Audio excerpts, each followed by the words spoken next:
بونجور.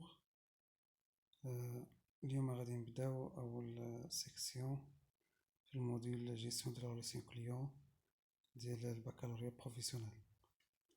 بالنسبه لسيكسيون 1 pour comprendre la gestion de la relation client ou bien la GRC. هذا المصطلح ديال la gestion de la relation client ou bien marketing one to one. على سميناه one to one c'est-à-dire ان l'entreprise traite كتعالج العلاقة مع الزبون ديالها، كل زبون بزبون، يعني one to one. هاد العلاقة ظهرت في فرنسا في 1997، ولكن هذا المصطلح راه ما ظهرش في هذا الوقت، ولكن ظهر في بداية 1990 من بعد ظهور الانترنت، على حساب ان التسويق ما كانش كافي. كان خاص ضروري ان يتطور، لان اصلا حتى الزبون ولا يتطور، لانه ولا كيطلب بزاف ولا عنده بزاف ديال الاقتراحات والمتطلبات.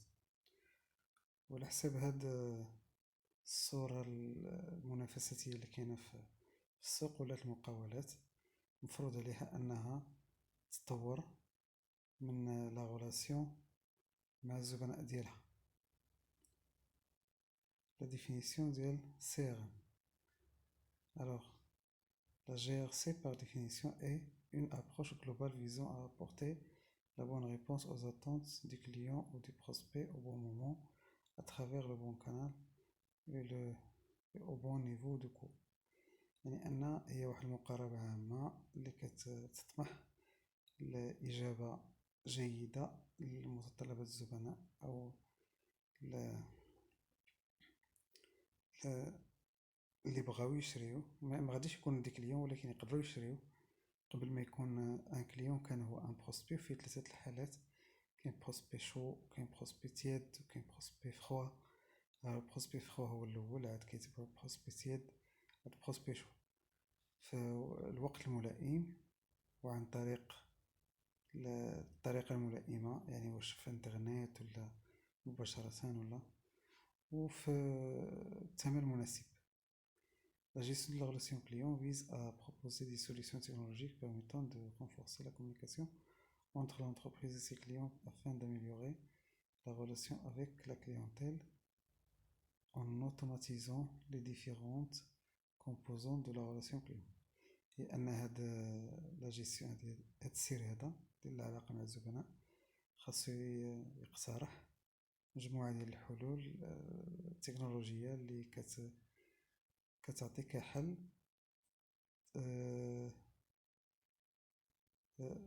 تقوية التواصل بين المقاولة والزبناء ديالها لأجل تطوير العلاقة مع الزبناء بطريقة أوتوماتيكية من خلال مجموعة من الأدوات أو المكونات. L'avant-vente.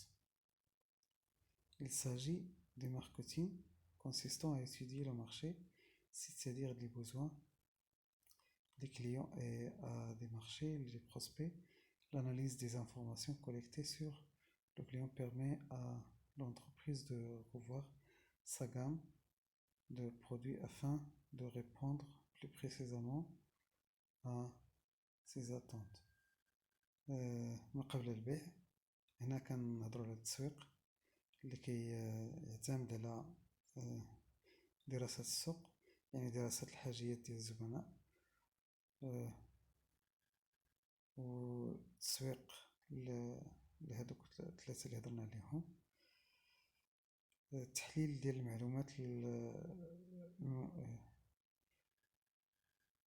المجموعة على الزبناء كيخلي المقاولة انها تعاود تعيد النظر في المنتوجات اللي كتقدمها باش ترضي الحاجيات ديال الزبناء. لي فونت او المبيعات. l'automatisation des forces de vente, Sales Force Automation, SFA, consiste à fournir des outils de pilotage aux commerciaux afin de les laisser dans leur démarche de prospection, gestion des prises de contact, des rendez-vous, des relances, mais aussi aide à l'élaboration de propositions commerciales. هنايا ان لا فورس دو فونت ما غاديش تبقى دائما خاصها ترجع للمقاوله ديالها باش تعاود تشوف النظر، تعاود النظر في العروض اللي كتقدمها للزبناء ديالها، ولكن كتكون عندها واحد الاليات او ادوات اللي من خلالها تقدر تقدم العرض ديالها بلا ما ترجع للمقاوله ديالها. تقدر تاخد فيها لي كونتاكت، تقدر تاخد فيها الغونديفو، تقدر لي غولونس، تقدر حتى العرض التجاري. La gestion des services clientèle. Le client aime se sentir connu de l'entreprise et ne supporte pas d'avoir récapitulé à chaque prise de contact l'historique de sa relation à l'entreprise. هنايا ولا الزبون كيبغي ان يكون معروف من جهة المقاولة، وما كيبغيش انه دائما يعاودو يذكروه بسميتو. من خلال الهيستوريك مع المقاولة يقدر ان هذاك المقاولة تعقل على هذا الزبون هذا. لا بريفونت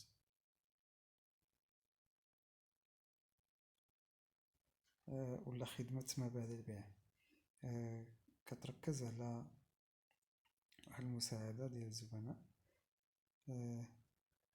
notamment vise la mise en place de centres d'appel. كتكون معتمد على لي سونتر دابيل، مراكز خدمة الزبناء، من خلال واحد مجموعة ديال المعلومات ومساعدة تقنية، بحال اللي كنشوفو في اتصالات المغرب، في اورانج. ودابا كاع ما بقاش ولاو طوروا، ولاو كيستعملوا حتى الواتساب، الميسنجر، ولا لو ديفلوبمون de la relation client d'une orientation produit à une orientation client. يعني ان تطور العلاقة مع الزبناء او مع الزبون من خلال التوجه للمنتوج، من خلال التوجه للزبون. لي زاني 50-60 l'ère pré-industrielle, la relation de proximité اللي هي علاقة القرب. L'ère pré-industrielle s'est terminée plus ou moins récemment selon les secteurs. Pour prendre l'exemple du commerce, l'apparition des grandes surfaces et des centrales d'achat ne date que de quelques dizaines d'années. من ما قبل الفترة الصناعية،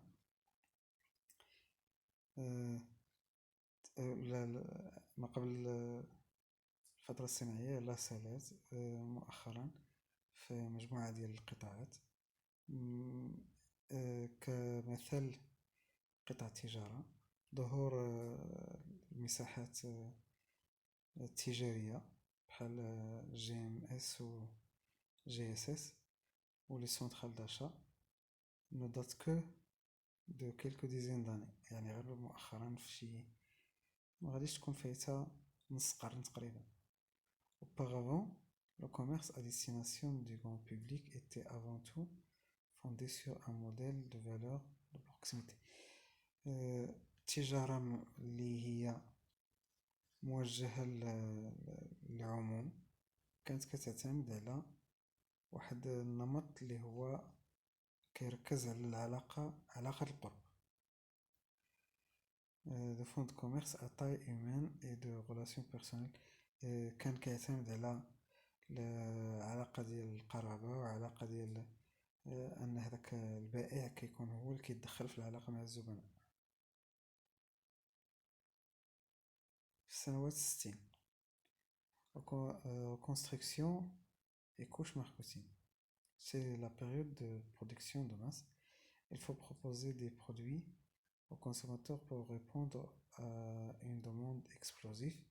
La demande est simple, l'offre doit l'être également. Pendant cette période, les entreprises sont essentiellement concentrées sur la création de nouveaux produits et sur l'élargissement de l'offre. في هذه الفترة هذه كان خاص أن المقاولات تقدم للزبناء بزاف ديال المنتوجات، لأنه أصلا ولا الطلب متطور بزاف، وخاص العرض يكون حتى هو. لهادشي علاش أن في هاد الفترة المقاولات ولاو كيركزوا على خلق منتوجات جديدة باش يوسعوا من العرض ديالهم. في السنوات السبعين segmentation du marché et mass market. C'est une période de rationalisation des procédures d'optimisation de la production sont mises en place pour réduire les coûts de fabrication. Alors ولات عندنا واحد العقلانة، واحد أنظمة ديال تخفيض التكاليف في الصناعة. الهدف هو توسيع توسيع لاطاي ديال الأسواق اللي كتستقطبها المقاولات من خلال تخفيض التكاليف وتطوير نمط البيع من خلال خلق وسائل جديدة باش تقدر توصل أكبر كمية من الزبناء. المقاولات ولات كتبدا أنها تقسم الزبناء ديالها باش توسع من المنتوجات المقدمة. السنوات الثمانين وانتوميني apparition du consommateur. في السنوات الثمانين لي زاني دو لا كاليتي، هنا ظهرت لا كاليتي، ولا الزبون المتطلب ولا كيحس أنه باش ترضيه خاص المنتوجات تكون بجودة عالية. في هاد السنوات في أكثر من 30 سنة كانت المقاولات كتحاول تسقل ولا تطور من طريقة الإنتاج ديالها والتسيير باش تحافظ على ولا تحكم في المنتوجات ديالها.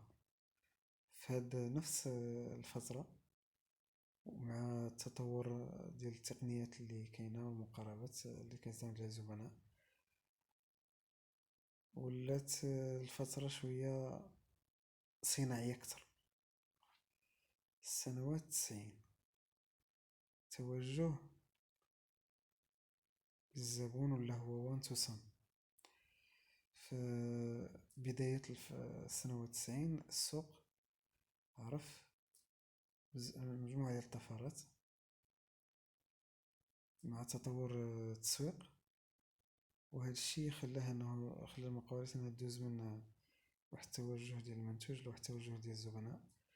في سنوات 90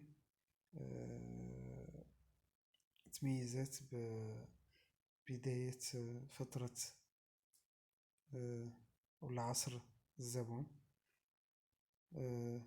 لي باز دو دوني كليون سو مولتيبل، ولات هادوك لي باز دو دوني، هادوك المعلومات اللي كتجمعها المقاولات على الزبناء ولات كتطور مع تطور التسويق المباشر. خلى ان بزاف ديال الامتيازات في هاد العلاقة المباشرة مع الزبناء. السنوات 2000 inversion des relations client fournisseur et le one to one. ولات واحد المواجهة بين علاقة مع الزبون وعلاقة مع الممول و one to one. في هاد لي زاني تميزات بارتفاع في هاد النمط ديال الزبناء مع التطور ديال المفهوم ديال التسويق وان تو وان، بمعنى أن العرض ولا محدد لكل زبون. كيف ما كان قطاع النشاط، المقاولات ولات كتركز المجهودات ديالها على الخدمات وعلى تسيير هاد العلاقة مع الزبناء، وفي نفس بموازاة مع هاد موازاة كاين التكنولوجيا ديال المعلومات وديال التواصل ليتيك وبيان لي نتيك كنسموهم لي نوفيل تكنولوجي انفورماتيك اي كومونيكاسيون، كتوجه حتى هي ل- ل- لهاد لانفيرسيون ديال هاد جوج الادوار اللي كيلعبهم. الاول ولا الزبون كيلعب دور نشيط، يعني ولا هو كيكون ان اكتيف، بحال الشكل ديال لي كونت فيسبوك ولا لي كونت واتساب، ملي كيقول لك هذا متصل الان ولا كذا. دونك دائما كتشوف هادشي اللي هو اكتيف باش يعوض التوزيع ديال الزبناء الاوتوماتيكيون، باش ياسوري هو نفسه الخدمة ديال الزبون، الخدمة ديالو نفسه.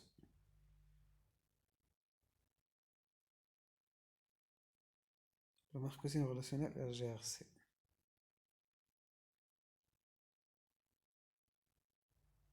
marketing transactionnel et marketing relationnel.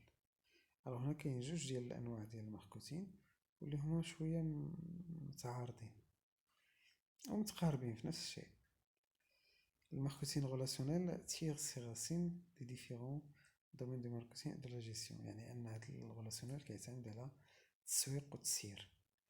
marketing industriel est notamment contribué au travers de son modèle des réseaux de relations. التسويق الصناعي كيتمثل في من خلال النمط ديال les réseaux de relations. Le marketing du service, quant à lui, a développé les domaines de la qualité du service et de la relation ainsi que de la fidélisation des clients. واحد اعتمد على التكنولوجيات والطريقة ديال التوزيع، وواحد اعتمد على كيفاش غادي ترد هذاك الزبون انه يولي فيديل مع العلاقة ديالو، وفي تطوير ولا تجويد العلاقة مع الزبناء. La gestion des ventes et de la distribution a apporté son éclairage au niveau des réseaux et des interactions avec le client. هنا تسيير المبيعات والتوزيع عطى ولا وسع من مستوى الشبكة والعلاقات مع الزبناء. هاد البرامج ديال التسيير ولا التجويد الشامل ولاو كيعتمدوا على مفهوم الجودة اللي كيشوفها الزبون والإرضاء ديال الزبون. هاد القيمة الحال ديال يومنا هذا شير كليون ريلاسيونيل، يعني ولات مهمة عند التسويق العلاقاتي. ولكن التطور ديال هاد التكنولوجيات الحديثة والتواصل خلى بزاف ديال التطورات المهمة. ولا التسويق كيعتمد على المعلومات وبنك ديال المعلومات، ولا التسويق المباشر داتا ماينين، اللي هي هضرنا في انهم المقاولات كيجمعوا المعلومات. نوليدج مانجمنت حتى هو واحد التسيير اللي كيعتمد على المعلومات. الاي ماركتين التسويق الالكتروني، سي ار ام اللي هو كنهضروا عليه دابا، كلاينت ريليشن شيب مانجمنت، كليون ريلاسيون مانجمنت، والاي سي ار ام اللي هو لا ريلاسيون كليون الكترونيك. Le marketing relationnel c'est l'identification, l'établissement, le maintien, le développement de relations avec les clients et les autres partenaires. التسويق العلاقاتي هو تحديد ولا خلق ولا الحفاظ على والتطور العلاقة مع الزبناء ومع الشركاء الآخرون بالربح ولا بطريقة الهدف ديال العناصر اللي داخله في هذه العلاقه هذه، يعني الفورنيسور، الكليون، المقاوله. كاين واحد التبادل اللي هو كيعرف التطور من خلال الوعود المقدمة. التعريف كيبان لينا شوية كامل. Il met en évidence les points suivants وكيركز على النقاط الآتية. أول حاجة relation s'inscrit dans la durée et évolue dans le temps. هاد العلاقة مع الزبون كتنخرط في المدة وكتطور حسب الوقت. التسويق العلاقاتي ما كيهمش فقط الزبناء ولكن حتى الشركاء ديال المقاولة.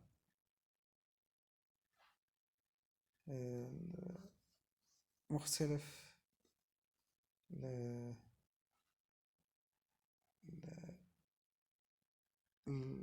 les parties اللي هما actives في la relation aussi bien le client que le fournisseur.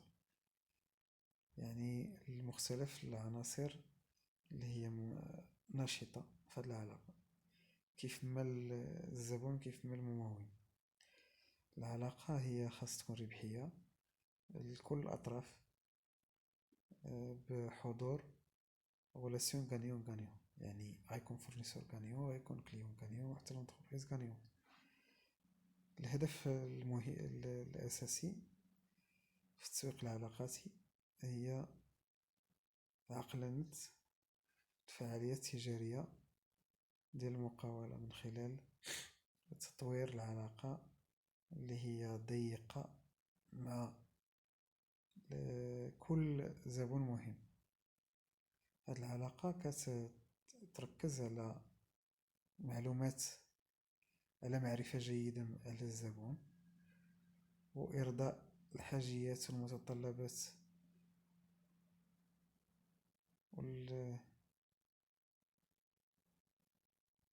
وعملية الوفاء ديالو. بطريقة أخرى التسويق العلاقاتي كيرتبط بالتطور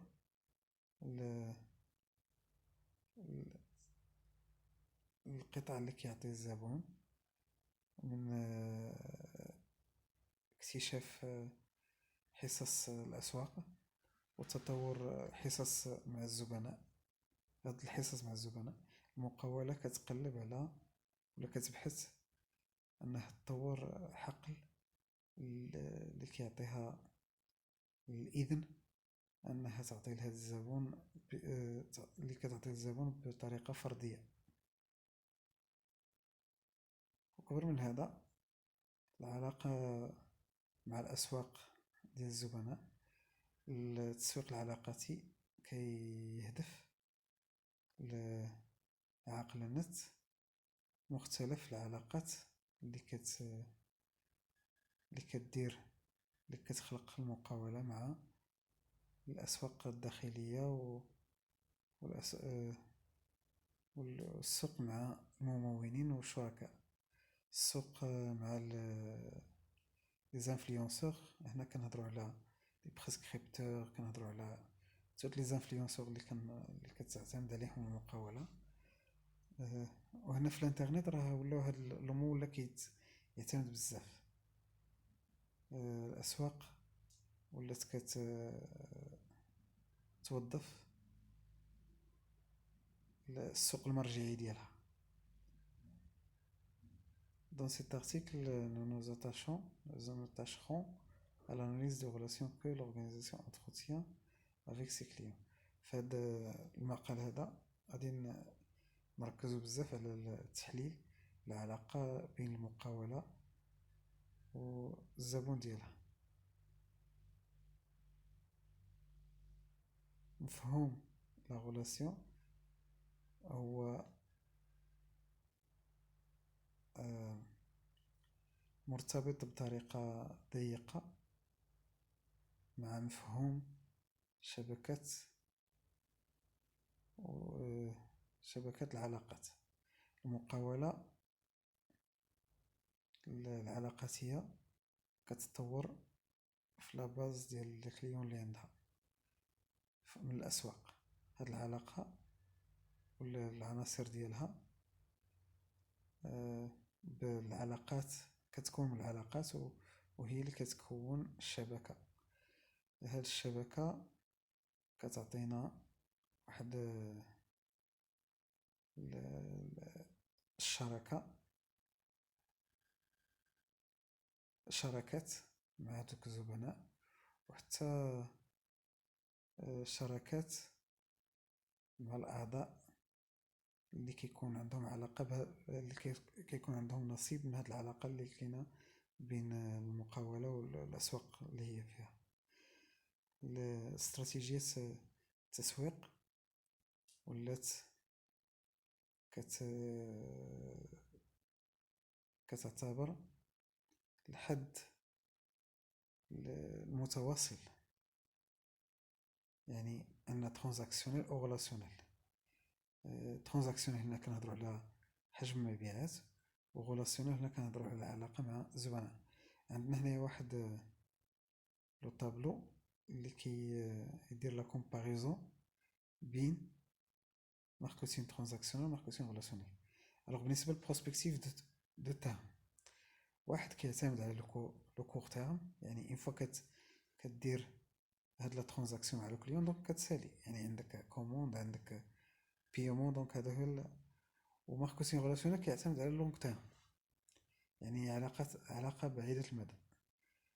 بالنسبة للترانزاكسيونيل، بالنسبة للتركيز هنا في ترانزاكسيونيل ليشونج، يعني منتوج ارجون، جيستيون دو مارك، يعني كتعتمد على تسيير هاد الماركة والمنتوج. بالنسبة للغولاسيونيل كنهضرو هنا على غولاسيون انتراكتيف، جيستيون دو كليون، يعني العلاقة التفاعلية وتسيير الزبون. بالنسبة للهدف، بالنسبة للترانزاكسيونيل اكتشاف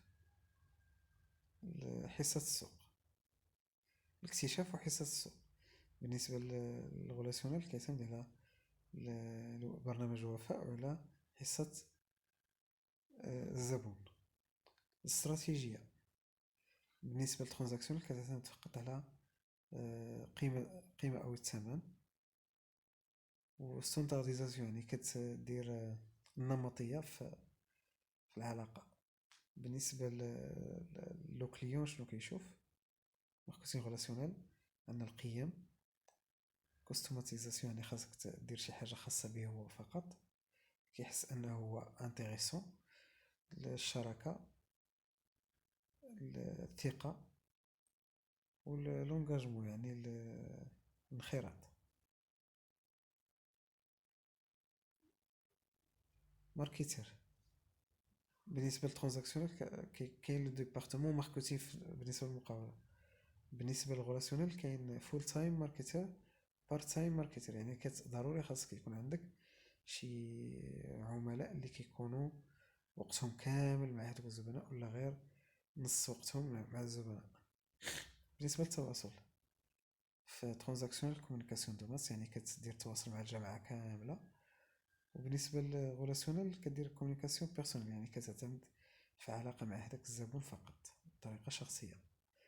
فيدباك أو رد الفعل، ترانزاكسيون كنشوفو في السوق، وبالنسبة للغولاسيونيل كيكون ان ديالوج بيرمانون، يعني كيكون دائما واحد النقاش مع الزبناء.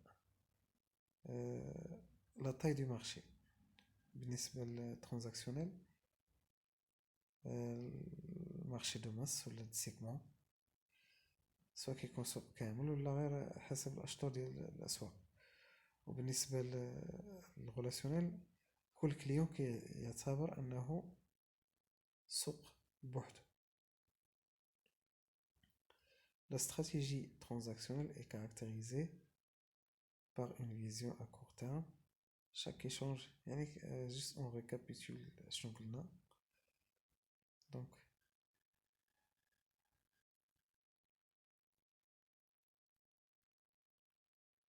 Donc هذا فقط explication ديال كلشي هادشي اللي هضرنا عليه.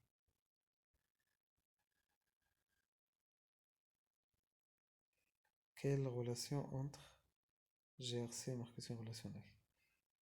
La gestion de la relation client, s'inscrit dans la tendance du marketing relationnel. أن ال GRC داخلة في التسويق العلاقاتي حسب روبرت شو. كيعرف هاد لا جيستيون: le CRM est un processus interactif dont l'objectif est de réaliser l'équilibre optimum entre les investissements de l'entreprise et la satisfaction des besoins des clients afin de générer au maximum le profit. قال أنه هاد CRM هو واحد نظام تفاعلي الهدف ديالو هو تحقيق الموازنة العقلانية بين استثمارات المقاولة وإرضاء حاجية الزبناء لأجل خلق الربح ولا تحقيق الربح. هاد السيغام فيه جوج، ماشي فيه جوج، كنلقاو فيه la mesure des inputs des différentes fonctions de l'entreprise, y compris les coûts, marketing, vente. كنلقاو فيه مجموعة ديال الوظائف ديال المقاولة: قيمة التسويق، المبيعات، الخدمات، داكشي لي زاوتبوتس، يعني داكشي اللي كيخرج من المقاولة كمدخول للربح وقيمة القيمة بالنسبة للزبناء. l'acquisition et la mise à jour permanente de la connaissance des besoins، يعني دايما خاص المقاولة تكون كتجيب آخر حاجة كيفكر فيها الزبون، وتكون معرفة بالحاجيات ديالو ولا لي موتيفاسيون، التحفيزات والسلوكات ديال الزبناء في هاد المدة كاملة اللي كتكون في الحياة ديال هاد العلاقة. استعمال هاد المعلومات هادي على هاد المعرفة ديال الزبون في تطوير الفعاليات من خلال واحد النمط ديال التعلم ديال النجاحات ولا ديال الفشل. يعني ماشي بالضرورة دائما كنجحو في العلاقة مع الزبناء. دمج الأنشطة التسويقية، البيع والشراء والخدمات مع الزبناء في الهدف مشترك، يعني الزبون حتى هو كيكون عنده هدف وحنا كيكون لنا هدف. خلق مجموعة ديال الأنظمة ولا خلق نظام اللي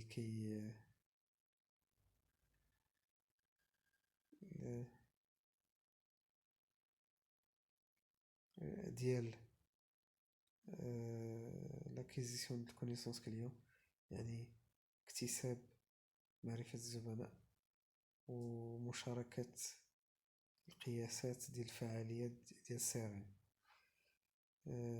توطيد هذيك الموازنة ديال الاستثمارات التسويقية مع البيع والخدمات والحاجيات المتغيرة ديال الزبناء في واحد الهدف مشترك لأجل رفع الأرباح. السيرم يهدف لتطوير الخدمات المعروضة للزبناء لأجل تطوير المدخول وتقليص المصاريف. هذه الخدمة المتطورة كتعتمد على علاقة مباشرة مع الزبون وأحسن معرفة لهذا الزبون اللي هي كتخلي أنك ترفع من إرضاء ديالو. المدخول كيرتفع من خلال معرفة حاجيات الزبناء وكيكون عندنا مبيعات كروازي مع لا ميور سيغمونطاسيون، يعني خاصك تحدد السوق بطريقة جيدة باش تلقى الزبون اللي غادي يعطيك لو بون ولا لو ماكسيموم دو بينيفيس.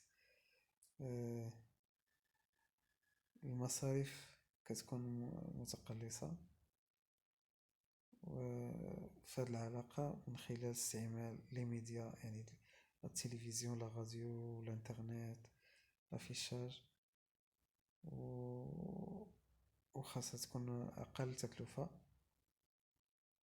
من جهة من خلال استهداف هذوك الأنشطة التسويقية اللي كتقوم بها المقاولة، من خلال واحد مردود ديال الاستثمارات خاص يكون أكثر من وتخفيض هذوك الشكايات ديال الزبناء اللي هو كيتعتبر اللي كيتعتبروا راضيين أكثر علينا. ألوغ شكرا، نتلاقاو في فيديو آخر.